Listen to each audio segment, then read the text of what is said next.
말씀 함께 보겠습니다. 시편 78편입니다.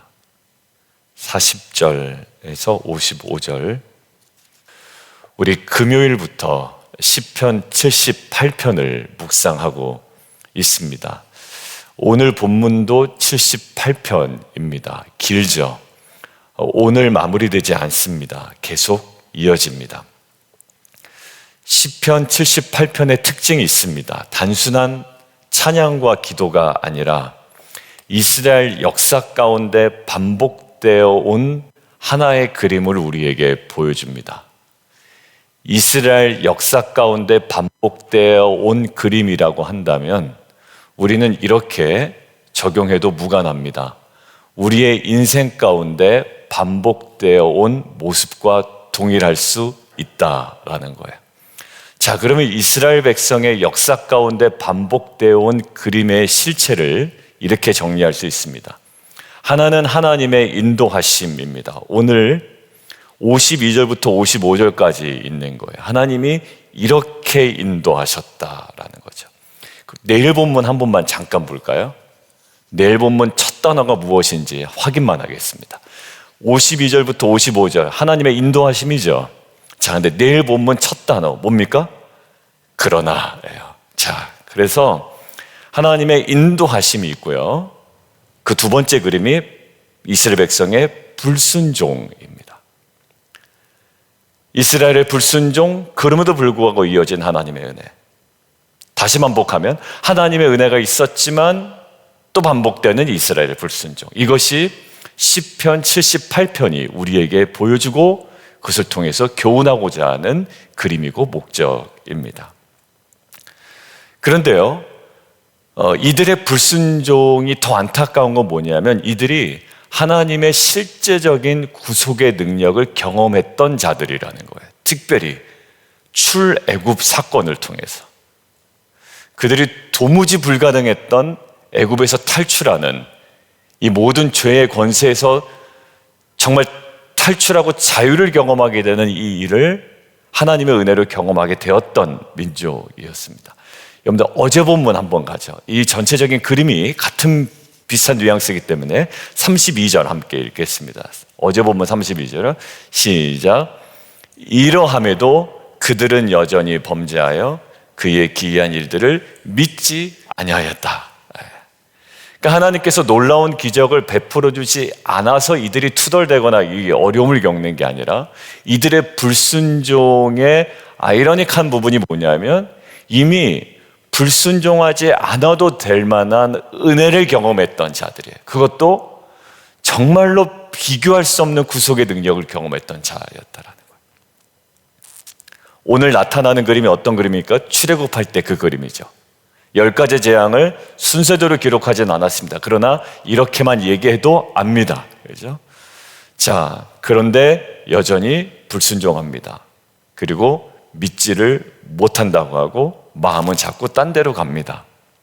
자, 오늘 아침에 우리는 이 질문을 함께 좀 던지고 붙들고 말씀 앞으로 나아가면 좋겠습니다. 첫 번째는 왜 그들은 그렇게 은혜를 경험하고도 계속 불순종했을까? 그러니까 은혜를 경험하지 못해서가 아니라 은혜를 충분히 경험했음에도 불구하고 왜 불순종했을까? 두 번째, 무엇이 그들 안에서 그 은혜를 그렇게 무기력하게 만들었을까? 은혜가 있잖아요. 우리 교회에 와서 받은 은혜가 있고 우리 교회뿐만 아니라 내가 구원받았을 때 그 은혜가 있잖아요. 근데 무엇이 그 은혜를 그렇게 그 사람 무기력하게 만들었을까? 사람과의 관계도 마찬가지입니다. 은혜를 입었어요. 이 사람이 무엇을 좋아하고 싫어하는지 분명히 알아요. 어떤 만남을 좋아하고 어떤 만남을 불편해하는지 알아요. 그런데 그 만남을 이루어가고 그 은혜를 깨는 관계를 드러내고 있단 말이에요. 여러분들 이게 일상에서도 사람과의 관계에서 그렇습니다. 야, 은혜를 안다면 저렇게 못할 텐데. 그죠? 그래서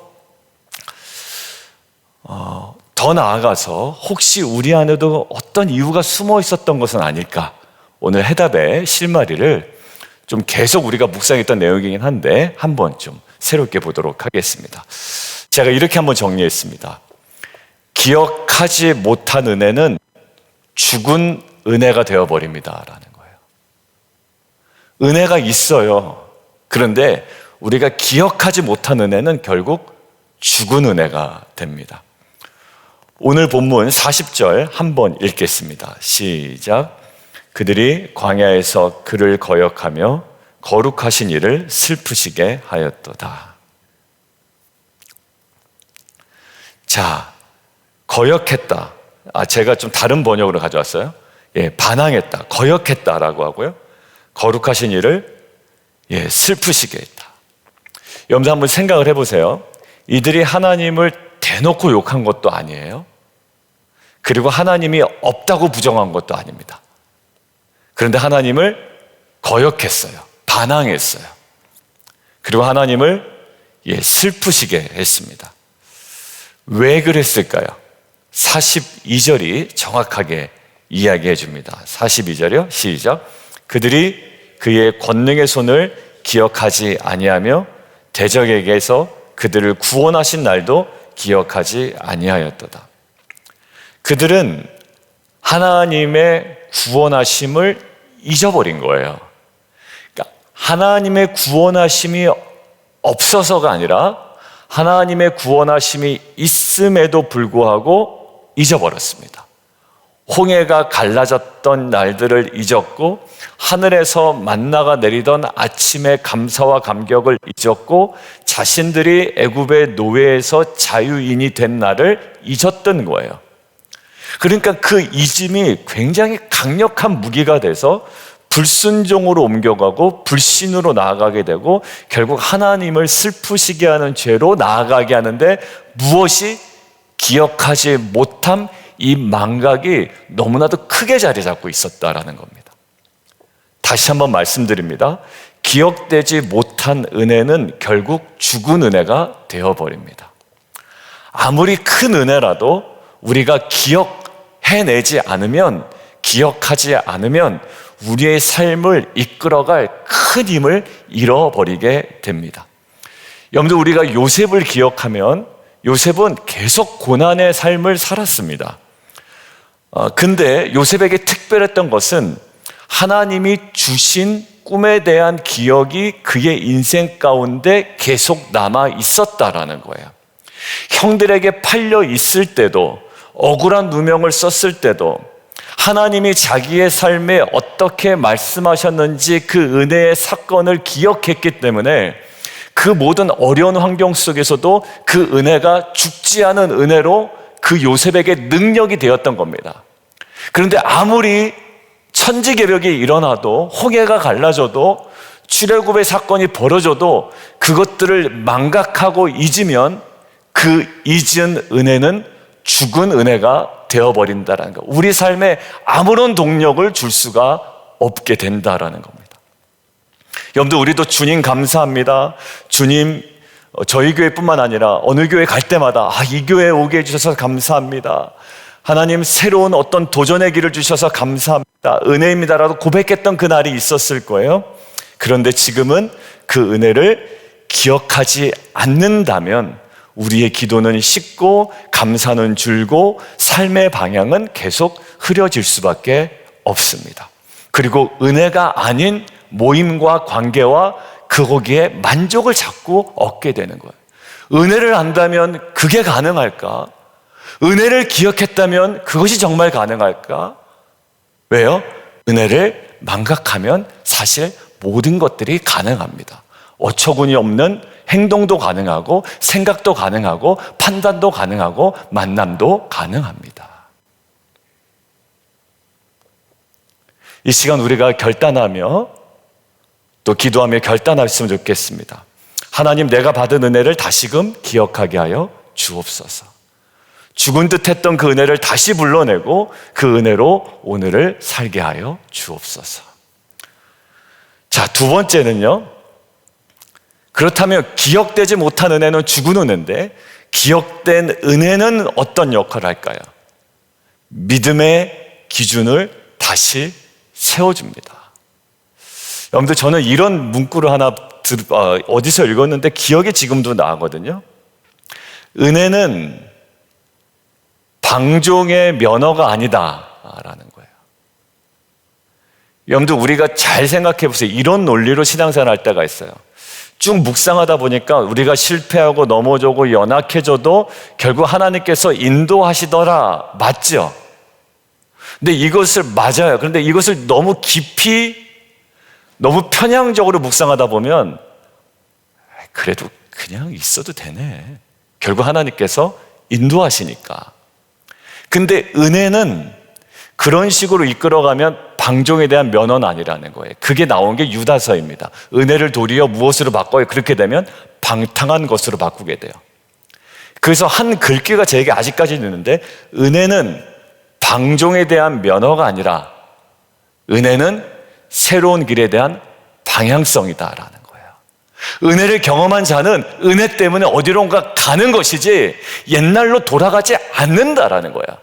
여러분들, 은혜가 여러분들에게 어떻게 작용하는지 보세요. 은혜가 있어서 옛날로 돌아가는지, 아니면 그 은혜가 나로 하여금 어떠한 방향성으로 나아가게 하는지. 제가 이라크의 선교지에 갔는데요, 선교사님과 너무 친하다 보니까 이게 은혜가 되는 거예요. 그래서 제가 관계를 너무 쉽게 보고 말을 편하게 한 겁니다. 선교사님이, 제가 어릴 때예요. 기아대치 끼고 간사할 때니까. 근데 선교사님 뼈 있는 한마디 너무나도 제가 기억이 남아요. 간사님, 그냥 제자리만 갖다 놓으세요. 이렇게 얘기하는 거예요. 제가 그 이야기를 듣고 깜짝 놀랐어요. 나는 너무 편했던 거예요. 그게 은혜였던 거예요. 근데 그 선교사님 한마디가, 간사님, 제자리만 갖다 놓으세요. 라는 거예요. 그래서 제가, 사람 관계에서는 절제가 필요하고 약간 거룩한 경계가 필요하구나. 그래서 제가 그 이야기가 없었으면 아마 관계를 쉽게 맺었을 것 같아요. 물론 실수도 합니다, 지금도. 여러분들, 그 은혜는 뭐냐면 결국 어느 한 거룩한 방향성을 우리에게 제시해줘요. 52절 한번 보세요. 자기 백성은 양같이 인도하셨다. 은혜는요, 계속 인도해요, 우리를. 광야에서요, 양같이 지도하세요. 여러분들, 지금 이것은요, 지금 일어난 일이 아니죠. 과거에 이렇게 하셨다는 거죠. 은혜는 이렇게 작용한다라는 거예요. 하나님이 어떻게 그들을 인도하셨는지를 설명합니다. 홍해를 어떻게 건너게 하셨고, 광야를 어떻게 지나게 하셨고, 가나안에 어떻게 이르게 하셨고, 열국을 어떻게 쫓아나게 하셨고, 어떻게 기업을 주게 하셨고. 그러면 어떻게 가야 돼요? 그 은혜를 힘입어 계속 방향성을 가지고 나아가야 하는데요, 이스라엘 백성이 은혜를 잃어버렸을 경우에 어떻게 가죠? 애굽으로 돌아간다라는 거예요. 죽은 믿음, 죽은 은혜일 때 그렇습니다. 여러분들, 모든 은혜는 이스라엘이, 그리고 저와 여러분이 기억해야 할 기준점이었어요. 여기서 뒤로 가지 않는 거예요. 삶이 흔들릴 때마다, 유혹이 올 때마다, 그냥 이 정도는 괜찮지 않을까라는 지점이 올 때마다 다시 바라야 될 명확한 기준점이에요. 그래서 믿음의 사람들은요, 그 기준점이 명확하기 때문에 거기서 앞으로 갑니다. 그렇죠? 빨리 가는 건 중요한 게 아니라요, 거기서 뒤로 넘어가지 않으려고 애쓰는 거예요. 목사님 뭐 이렇게 치열하게 사세요? 집사님, 권사님 뭘 그렇게 하세요? 아니요, 거기 넘어가면 내 죄성이 자꾸 글로 가는 걸 너무나도 잘 알기 때문이에요. 은혜를 잃어버리면 그 은혜는 죽은 은혜가 되고요, 방향성을 잃어버리고 그냥 이것이 좋다 저것이 좋다 다 괜찮다가 되어버리는 거거든요. 여러분들, 성경 속 예화로 제가 뭐가 있을까라고 생각을 해봤는데, 요단강 앞에 뭐를 쌓아둬요? 돌 12개를 쌓아둬요. 여러분들, 왜 쌓아둬요, 그거를? 어차피 다시 맨날 왔다 갔다 볼 것도 아닌데. 여러분, 하나님은 그 돌들을 뭘로 세우래요? 기념비로 세우라는 거예요. 그것을 기준으로 삼으라는 거예요. 그래서 이렇게 얘기하죠. 세월이 지나고 자녀들이 묻거든, 이렇게 얘기해요. 여호와께서 우리를 마른 땅으로 요단을 건너게 하셨다. 그 은혜를 기억하기 위해서입니다. 은혜의 기준이 흐트러지지 않기 위해서예요. 여러분들, 우리도 그런 기억의 기준점이 있어야 됩니다. 여러분들, 적용으로 하나 말씀드릴게요. 우리가 신앙생활 하다 보면 마음이 식을 때가 있습니다. 삶이 흔들릴 때도 있고요, 방향이 잃을 때도 있어요. 그럴 때 필요한 것이 무엇일까요? 내가 스스로 방향의 기준을 잡는 게 아니에요. 오늘 말씀에 근거하면 그래요. 여러 가지 실제적인 신앙의 방법들은 많습니다만 오늘 기준으로는 그게 아니라 식을 때도 있고 흔들릴 때도 있고 타협할 때도 있고 방향을 잃을 때도 있어요. 그때 필요한 것이 조목사, 그때 그 은혜를 기억하는 거야.